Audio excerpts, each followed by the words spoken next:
नमस्कार, मैं हूं नीरजा और न्यूज फॉर इंडिया के डिजिटल प्लेटफॉर्म पर आपका स्वागत है। आज हम बात करेंगे यूनिफॉर्म सिविल कोड यानी समान नागरिक संहिता की, जिसकी देश भर में चर्चा है। दरअसल 14 जून को समान नागरिक संहिता के मुद्दे पर 22वें लॉ कमीशन ने पब्लिक और धार्मिक संस्थानों से राय मांगी है। कर्नाटक हाईकोर्ट के पूर्व जस्टिस ऋतु राय अवस्थी की अगुवाई वाले लॉ कमीशन ने फैमिली लॉ में सुधार के लिए दोबारा से राय मांगने का फैसला इसलिए किया है क्योंकि पिछला कंसल्टेशन पेपर 3 साल से ज्यादा पुराना हो चुका था। आपको बता दें कि इससे पहले 21वें लॉ कमीशन ने पब्लिक नोटिस जारी करके 4 बार लोगों की राय मांगी थी। 21वें लॉ कमीशन ने यूनिफॉर्म सिविल कोड पर लोगों और तमाम हितधारकों से पहली बार 7 अक्टूबर 2016 को राय मांगी थी, फिर 19 मार्च 2018 को दूसरी बार और फिर इसके बाद एक हफ्ते बाद ही यानी 27 मार्च 2018 को तीसरी बार राय मांगी गई। इसके बाद फिर उसी साल 31 अगस्त 2018 को लॉ कमीशन ने फैमिली लॉ के सुधार के लिए लोगों से राय मांगी। लॉ कमीशन ने अपने जारी पत्र में कहा है कि जो लोग राय देना चाहते हैं वो 30 दिनों में मेंबर सेक्रेटरी ICI@gov.in पर अपने विचार भेज सकते हैं। जरूरत पड़ी तो लॉ कमीशन किसी व्यक्ति या संस्थान को निजी तौर पर सुनवाई के लिए बुला सकता है। अब आगे हम चर्चा करेंगे कि क्या होती है समान नागरिक संहिता और भारत में क्यों है इसकी जरूरत और इसके लागू होने के बाद लोगों पर इसका क्या असर होने वाला है। लेकिन उससे पहले आपसे एक गुजारिश है कि अगर आपने अभी तक हमारे चैनल को सब्सक्राइब नहीं किया है तो इसे सब्सक्राइब कर ले ताकि आपको सभी अपडेट मिलती रहे। तो हम बात कर रहे थे समान नागरिक संहिता की। आइए सबसे पहले जानते हैं कि क्या है समान नागरिक संहिता यानी यूनिफॉर्म सिविल कोड।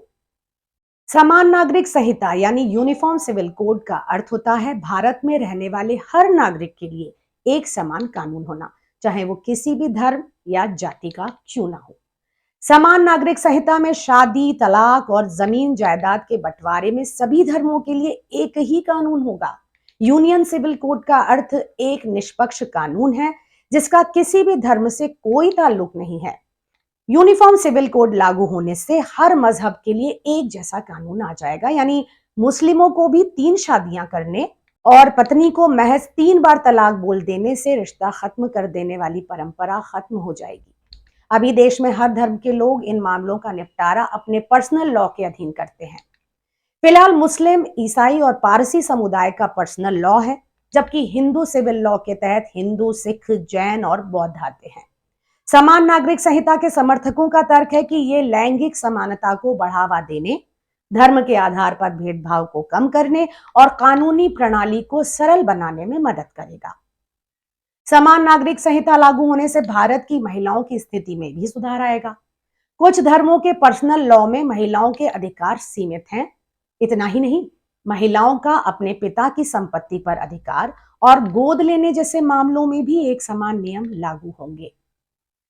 अब ये बात करते हैं कि क्यों हो रहा है समान नागरिक संहिता का विरोध। यूनिफॉर्म सिविल कोड के विरोधियों का कहना है कि यह धार्मिक स्वतंत्रता का उल्लंघन करेगा, इसलिए व्यक्तिगत कानूनों को प्रत्येक धार्मिक समुदाय के विवेक पर छोड़ देना चाहिए। यूनिफॉर्म सिविल कोड का विरोध करने वालों का कहना है कि यह सभी धर्मों पर हिंदू कानून को लागू करने जैसा होगा। आप हमें कमेंट करके बताएं कि इस पर आपकी क्या राय है। और हाँ, आपसे विदा लेते हुए हम आपको बता दें कि एक तरफ भारत में समान नागरिक संहिता को लेकर बड़ी बहस चल रही है, वहीं दूसरी ओर पाकिस्तान, बांग्लादेश, मलेशिया, तुर्की, इंडोनेशिया, सूडान और इजिप्ट जैसे कई देश इस कानून को अपने यहाँ लागू कर चुके हैं। है ना आश्चर्य की बात? एक बार जरूर सोचिएगा। धन्यवाद।